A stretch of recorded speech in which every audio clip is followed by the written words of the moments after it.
Hey, Dieu vous bénisse. Amen. Nous allons prendre ce chant qui dit, nous voulons voir Jésus élevé comme un étendard sur ce pays.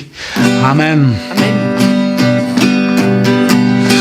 Nous voulons voir Jésus élevé comme un étendard sur ce pays, pour montrer à tous la vérité et le chemin vers le ciel.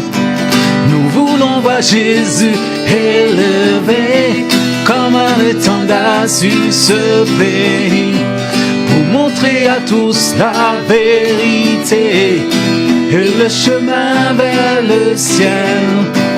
Nous voulons voir, nous voulons voir, nous voulons voir Jésus élevé. Nous voulons voir, nous voulons voir, nous voulons voir Jésus élevé. Pas à pas, allons de l'avant, peu à peu, gagnons du terrain.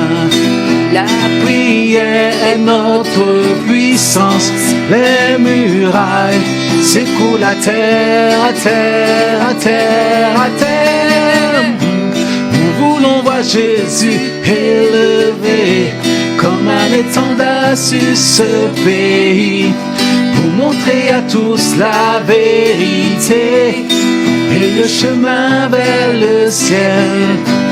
Nous voulons voir Jésus élevé comme un étendard sur ce pays, pour montrer à tous la vérité et le chemin vers le ciel.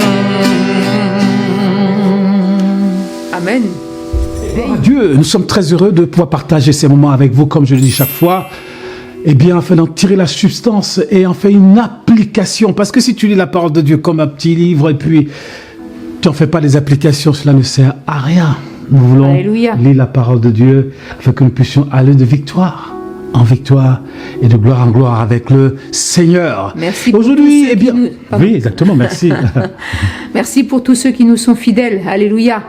Et vraiment, c'est pas Merci. pour se vanter ou se glorifier, mais si vraiment vous écoutez nos messages, Amen. que vous suivez nos messages, vous irez loin dans la Amen. sagesse, Amen. dans la maturité spirituelle. Praise the Alléluia. Lord, Jesus' Et vous name. glorifierez Dieu dans votre vie de chaque jour, dans votre mariage, dans votre travail, partout où vous irez, vous serez et vous êtes la lumière du monde. Alléluia. Amen. Amen. Ce matin, nous voulons parler de comment avoir du succès dans ses affaires. Je parle à moi-même aussi, à tous les chrétiens. Des fois, nous lisons la parole de Dieu, mais nous croyons que tout est spirituel. Alors qu'il y a des choses pratiques, même dans la parole de Dieu. Bien sûr. Des choses pratiques. Il y a un homme qui a été très riche dans la parole de Dieu. Je pense que tu te rappelles de lui. Il s'appelle comment? Que Dieu a rendu très riche. Il s'appelle Salomon. Salomon. Salomon n'a pas demandé la richesse, mais Dieu va lui donner la richesse. Cela veut dire quoi? Ça veut dire que nous, en tant qu'enfants de Dieu, c'est Dieu qui permet que nous devenions riches. La richesse, c'est pas un péché. La richesse te permet de pouvoir faire l'œuvre de Dieu, de pouvoir accomplir l'œuvre de Dieu. Et Salomon va écrire un livre qu'on appelle l'Ecclésiaste. Et il va dire quelque chose de très important dans ce livre. On va prendre la parole de Dieu dans Ecclésiaste chapitre 11, versets 1 à 7. On va le lire étape par étape. Au verset 1, qu'est-ce qu'il dit? Jette ton pain Oui. à la surface des eaux. Il dit, jette ton pain à la surface des eaux. Le pain, c'est quoi? C'est quelque chose de précieux. Le pain ici représente le bien que tu as. Le pain ici représente l'argent que tu as. Le pain ici représente l'or que tu as. Le pain représente ici même le temps que tu as. Parce que si tu n'as ni argent ni or, tout ça, mais tu as quand même le temps. Dieu te donne le temps. Et le temps, the time is money. Et la vie. Et la vie aussi. Et la vie que Dieu te donne. Donc, il dit, jette ton pain à la surface des eaux. Mais tu ne vas pas jeter ton pain à la surface de n'importe quelle eau. Un marigot, je ne sais pas quoi, une rivière. Il dit, jette ton pain à la surface des eaux.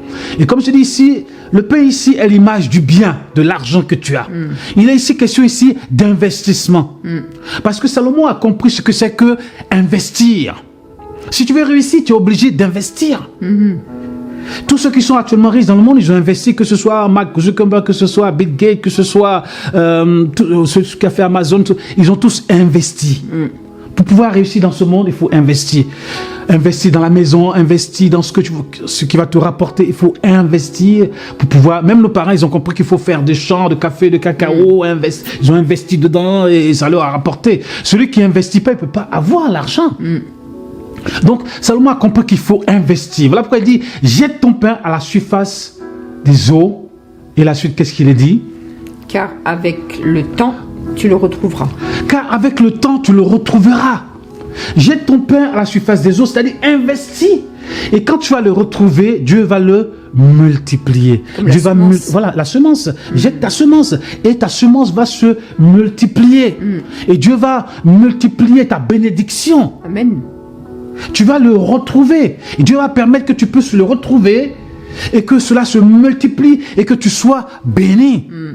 C'est ça, que cela te rapporte quelque chose, afin que tu puisses bénir l'Éternel. Et cela est important dans la vie des chrétiens. Et j'ai remarqué que beaucoup de chrétiens attendent. Ils tendent la main, ils attendent. Alors que la Bible nous enseigne comment réussir, même c'est pour moi aussi. Parce que moi, je l'ai appris aussi. Parce que si nous, on a grandi avec les parents, c'était pas évident. Hein. Les parents, je comprends qu'ils n'ont pas fait l'école et tout ça. Nos parents savent ni écrire. Donc, ils nous ont éduqués un peu comme ils ont appris. Mais nous qui savons aujourd'hui lire, écrire, lire beaucoup de livres. Madame Coco, j'ai passé beaucoup de temps à la FNAC. Hein. Je lisais les livres. La FNAC était devenue comme ma bibliothèque gratuitement. Je lis, puisque tu peux mettre de lire. Donc, j'ai lu beaucoup de livres. J'ai lu beaucoup de livres. J'ai testé. Donc j'ai appris. Là-bas. Voilà, je préfère. Donc j'ai lu beaucoup de livres, donc j'ai appris beaucoup de choses. J'ai appris beaucoup de choses, tu vois. Les gens pensent que quand tu réussis comme ça, c'est un hasard. Il n'y a pas de hasard. C'est parce que la personne, eh bien, tu as appris beaucoup de choses. Tu comprends? Avec des gens qui sont passés par là ou avec des livres, tu as lu beaucoup de livres. Et Salomon savait qu'il fallait investir. Il fallait investir. Au verset 2, qu'est-ce qu'il est dit au verset 2? Donne-en une part à 7 et même à 8. Oui, c'est ça. Donne-en une part à 7 et même à 8. C'est-à-dire, il faut diversifier. Il faut donner à quelqu'un d'autre. Il faut investir dans d'autres personnes, ainsi de suite. Dans d'autres entreprises. Dans d'autres entreprises. Il faut investir dans d'autres entreprises, investir dans d'autres personnes, investir, tu vois. C'est ce qu'on appelle la diversification. Il faut diversifier. Parce que si tu investis seulement que toi-même et que eh bien, ton entreprise coule, mais tu n'auras plus rien. Alors que si tu diversifies, eh bien s'il y a un qui coule, il y a un qui est toujours là. Ainsi de suite, tu diversifies. Et c'est ce qu'ils font. Ils diversifient leur investissement, les gens dans le monde. Ils ont compris ça, qu'il faut dire. Ils n'ont pas appris ça aujourd'hui. Ils ont appris ça, qu'il faut diversifier son investissement. Oui. Il ne faut pas mettre ses œufs dans un seul panier, comme on dit. Tu mets tes œufs dans un panier, le panier tombe, tes œufs sont cassés, c'est fini pour toi.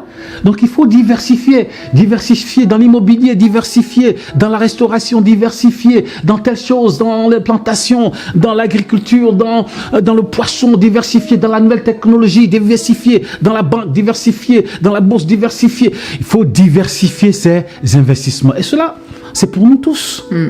Pas qu'un seul investissement, mais il faut plusieurs investissements.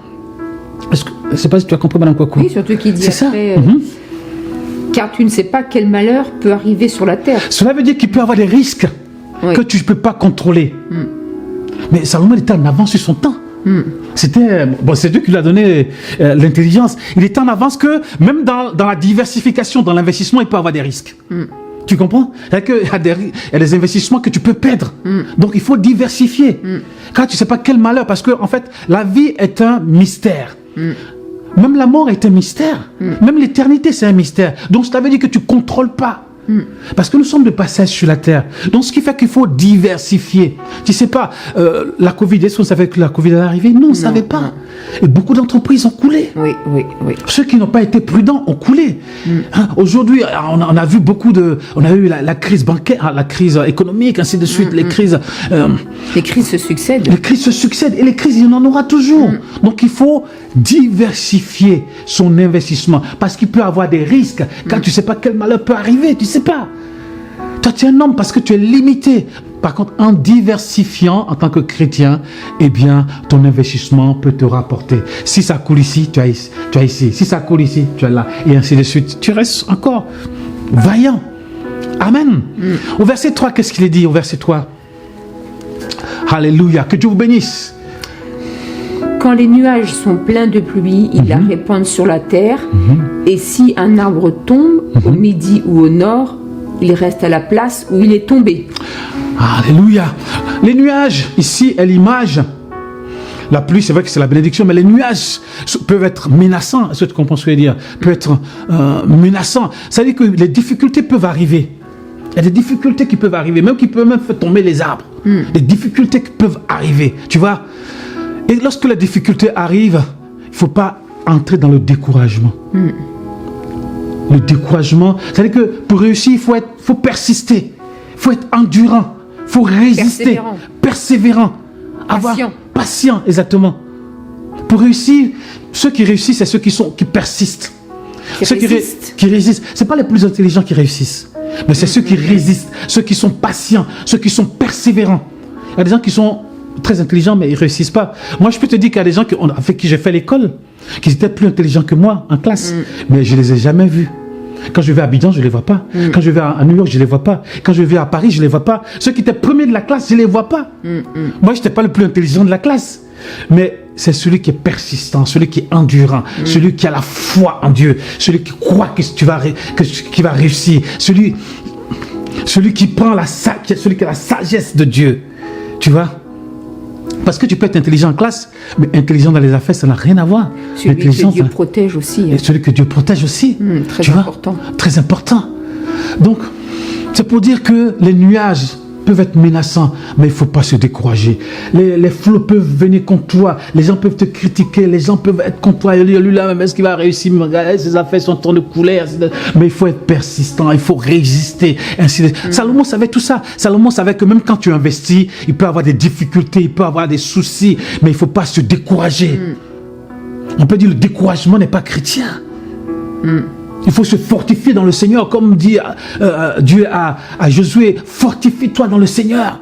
Il faut te fortifier. Dieu savait qu'il allait avoir des difficultés parce qu'ils allaient rencontrer des ennemis, ils allaient connaître la guerre. Et l'économie, c'est une guerre économique. L'économie, c'est une guerre. Et tu vas connaître des difficultés.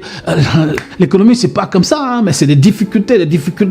Et toi-même, tu vas te préserver ta santé morale, spirituelle, physique. Des difficultés peuvent arriver, mais il faut résister. Amen. Il faut être patient.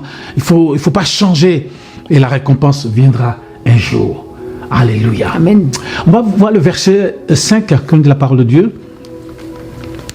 Ok, donc on passe au verset 5. Verset 5, oui. Comme tu ne sais pas quel est le chemin du vent, ni comment se forment les os dans le ventre de la femme enceinte, tu ne connais pas non plus l'œuvre de Dieu qui fait tout. Exactement. Parce que tout est mystère. Il y a des choses que tu ne connais pas. Il y a des gens qui pensent qu'ils savent tout. Tu ne peux pas tout savoir, Madame Kwaku. Il y a des choses que tu sais que je ne sais pas. Il y a des choses que je sais que toi, tu ne sais pas. Oui. Tu vois? Donc, il faut toujours demander, il faut toujours être aware. Tout est mystère sur la terre. Il y a des choses que tu ne contrôles pas. Tu ne contrôles pas les éléments sur la terre. Excuse-moi, Kwaku. Oui. Il y a des choses qu'on ne contrôle pas sur la terre. Il y a des éléments que nous ne contrôlons pas sur la terre. Donc, nous devons avoir foi en Dieu. Amen. Notre foi doit être basée sur la parole de Dieu. Il y a des gens qui sont chrétiens mais qui ont réussi dans les affaires. Parce qu'ils ont placé leur foi en Dieu. Oui, bien sûr. Leur espérance en Dieu. Et même quand tu fais les affaires, tu dois remettre tes affaires au Seigneur. Parce que c'est le Seigneur qui bénit. Ce n'est ni par force, ni par puissance, mais c'est par l'Esprit de Dieu. C'est Dieu qui nous bénit. C'est Dieu qui nous aide. Parce que tout est mystère. Il y a des choses qu'on ne maîtrise pas. Il y a des choses que toi-même tu ne maîtrises pas dans la vie. Nous devons laisser tout entre les mains de Dieu. Amen. Et c'est Dieu qui ouvre les portes. Des fois, quand tu vas voir la banque, tu dis, mais est-ce que la banque va me donner l'argent? Mais c'est Dieu qui touche même le cœur du banquier. On dit, donne l'argent à mon fils, parce qu'il va investir pour pouvoir m'aider, pour pouvoir, aider mon église, pardon, Amen. Pour pouvoir investir dans l'église. Tu dois, et même pour tes employés, prier pour tes employés, parce que c'est eux qui travaillent pour que l'entreprise puisse avancer. Tu vois? Donc, on ne maîtrise pas tout. Tu vois? On ne contrôle pas tout. C'est Dieu qui contrôle toutes les situations. Amen. On ne peut pas tout contrôler, mais on doit tout remettre à Dieu, avoir confiance en Dieu, avoir la foi en Dieu. Amen. Quand on est dans les affaires, c'est comme ça. Nous qui sommes chrétiens, c'est comme ça qu'on marche. Quand tu investis, tu dois placer ta foi en Dieu, ta confiance en Dieu. Et même ceux qui travaillent pour toi, dans ton investissement, priez pour eux afin que ces gens soient des gens honnêtes. Non pas qu'ils te doublent, qu'ils te fassent des trucs pas possibles, afin que vraiment l'investissement puisse réussir. Tu vois, on va voir le verset 6, que nous dit le verset 6. Alléluia. Praise the Lord. Dès le matin, sème ta semence, et le soir, ne laisse pas reposer ta main. Car tu ne sais point ce qui réussira, ceci ou cela, ou si l'un et l'autre sont également bons. Oui, cela veut dire quoi? Cela veut dire qu'il ne faut pas être oisif. C'est-à-dire que quand tu as semé ou tu as jeté, faut réfléchir au coup prochain. Réfléchir, c'est apprendre des choses, lire, apprendre. Il ne faut pas rester oisif. Il faut s'informer, il faut s'éduquer soi-même, il faut réfléchir, il faut chercher une solution. Tu comprends? Mais il a compris beaucoup de choses. Il avait compris beaucoup de choses, Salomon. C'est que ça, on peut qu'on appelle prendre ça comme les histoires de ces femmes. Là, on prend pas ça comme des exemples. Ça, c'est son problème à lui. Ça, c'était le problème entre lui et le Seigneur. Mais il avait compris qu'il fallait investir. Qu'il ne faut pas rester oisif. Il y a des gens, quand je vais au pays, il y a des gens, même, franchement, il y a des gens qui sont chrétiens, mais qui restent oisifs. Et ils pensent que l'argent va tomber comme ça. Quand tu arrives, ils pensent que ici en France, tu étais oisif et l'argent est tombé comme ça. Non, parce qu'on travaille dur, Madame Kwaku. On travaille dur. Tu vois, moi, je travaille dur. Est-ce que tu vois? Oui, et puis il dit qu'en fait, il faut le faire le matin jusqu'au soir, parce qu'il dit qu'on ne sait pas ce qui va réussir ou pas. Exactement. Et parfois, nous, en tant que chrétiens tellement spirituels, on voudrait ne faire un travail ou n'aller que ici ou que là. Oui, il faut vraiment qu'un ange descende pour me dire parce que je veux pas échouer, donc je ne veux pas. Mais c'est pas ce que dit Salomon. Il dit que tu sais pas en fait ce qui va réussir, et même si tu fais des choses qui ne réussissent pas, mais il faut persévérer. Il faut persévérer. On peut faire des erreurs. L'erreur est humaine. L'erreur fait partie aussi de la marche chrétienne. On est dans un monde évangélique maintenant où on dit que les chrétiens, si vraiment ils sont conduits dans le jeûne, la prière, ils font aucune erreur. Mais non, c'est pas vrai. On fait des erreurs. On est humain. On peut faire des erreurs. Mais voilà, on se relève et on continue. C'est pas parce qu'un travail n'a pas marché, là, que tu es parti dans un travail, dans un emploi, et qu'au bout de 2 mois on t'a licencié ou que ça n'a pas été, que ça ne va pas fonctionner pour l'emploi prochain. C'est peut-être aussi un test que le Seigneur fait pour voir ta fidélité, si tu es capable d'endurer. Parce que derrière cette difficulté, tu as vraiment le travail, un travail béni pour toi.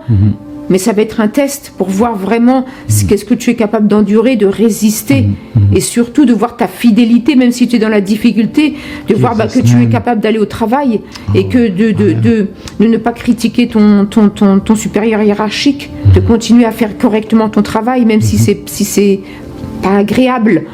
Mais sache que même si tu es licencié là aujourd'hui ou demain, le Seigneur a quelque chose encore de mieux pour toi. Alléluia. Amen. Amen. On va voir le verset 7. La lumière est douce et il est agréable aux yeux de voir le soleil. 8 aussi? C'est bon. D'accord. Mais c'est pour dire qu'il dit la lumière est douce, c'est-à-dire que là tu as réussi. Il est agréable de voir le soleil, c'est-à-dire que tu as réussi. Les nuages sont partis. Les nuages sont partis. Ta réussite est éclatante, tu vois. Mais quand la réussite devient éclatante, c'est là que va venir les tentations. C'est là que va venir les difficultés. Peut venir la maladie, les tentations, parce que les gens, dès qu'ils réussissent, il y a l'argent. L'argent attire beaucoup de choses aussi, Madame Kwaku. La réussite aussi, le succès. La réussite, le succès attire beaucoup, surtout quand tu es chrétien. Ça attire, même quand tu es dans le monde, ça attire beaucoup de choses. Ça attire les tentations. Ça attire beaucoup de tentations, les femmes, l'alcool, et les vies dissolues, tout ce que tu veux et tout ça. Tu vois? Mais quand tu as la réussite, tu dois garder la foi en Dieu. Amen. Ta confiance en Dieu. Et marcher selon la parole de Dieu. Amen. Marcher selon la parole de Dieu. Même s'il y a la réussite, même si l'argent coule à flot, même si tout ce que tu veux. Il y a des gens qui sont chrétiens, mais dès qu'ils ont l'argent, ils vont prendre une deuxième femme. Parce qu'il vient d'avoir de l'argent. Alors qu'il est chrétien en Jésus-Christ. Il dit maintenant je peux le nourrir 2 femmes, 3 femmes. Je dis, mon Dieu, c'est pour ça que des fois le Seigneur ne bénit pas certains. Parce que le Seigneur sait que s'il le bénit, il va prendre 2 femmes, 3 femmes, sans compter les maîtresses. Hein, comme il a fait Salomon. Mais Salomon, c'est le prototype même du chrétien. C'est le prototype de foi du chrétien. S'il ne fait pas attention, il devient comme Salomon, si Dieu le bénit. Il va avoir une ribambelle de maîtresses, une ribambelle de femmes, parce qu'il a l'argent maintenant, de richesse et tout ça. Alors que nous, en Jésus-Christ, si Dieu nous bénit, eh bien nous devons servir cet argent pour l'œuvre de Dieu. Amen. Pour bénir les chrétiens. Soutenir les ministères. Pour soutenir les ministères, soutenir les veuves, les orphelins, ainsi de suite, les ministères. Les chrétiens partout, pauvres les chrétiens, dans le monde aussi. Dans le monde. Et autour de nous. Autour de nous. Dieu ne nous a pas bénis pour dire, ah, pour accumuler 10 Maserati, voilà, exactement. 4 Porsche. Parce que les hommes, ils aiment bien les voitures. Hein. Ah ouais. Quand on voit la plupart des milliardaires, eux, ce qu'ils aiment, c'est ils ouvrent leur garage comme garage. ça. Look, Porsche jaune, Porsche rouge, Ferrari. Maserati, Lamborghini, tout ça. Et après ça, et commence à faire des bêtises. Non, nous voulons garder la foi en Jésus-Christ. Nous ne voulons pas être comme Salomon, qui sait, n'est-ce pas, c'est à donner aux femmes, ainsi de suite. Mais nous voulons rester dans la parole de Dieu. Il va même dire à la fin de ce passage, vanité de vanité, tout n'est que vanité. Parce que nous sommes de passage sur la terre. Un jour, on va partir et on va laisser sur la terre. Mais ce qui restera, c'est notre vie avec Dieu. Comment nous avons passé notre vie avec Dieu? Amen. Chaque seconde, chaque minute, chaque heure, chaque jour, chaque semaine, chaque mois, chaque année. Comment nous avons passé ce temps ici sur la terre avec Dieu. C'est ça qui va compter. Vraiment que Dieu vous bénisse. Nous sommes très heureux d'avoir partagé cette parole avec vous. Amen. Amen. Merci Madame Kwaku. Merci, Dieu vous bénisse. Merci pour vous qui nous suivez, que ce soit en Afrique, en Europe, partout dans le monde, en Amérique, en Asie. Dieu vous bénisse. Amen. In the name of Jesus Christ. Que le Seigneur ouvre les portes pour vous. Investissez et Dieu vous bénira au nom puissant de Jésus, notre Sauveur. Amen. Amen. Amen.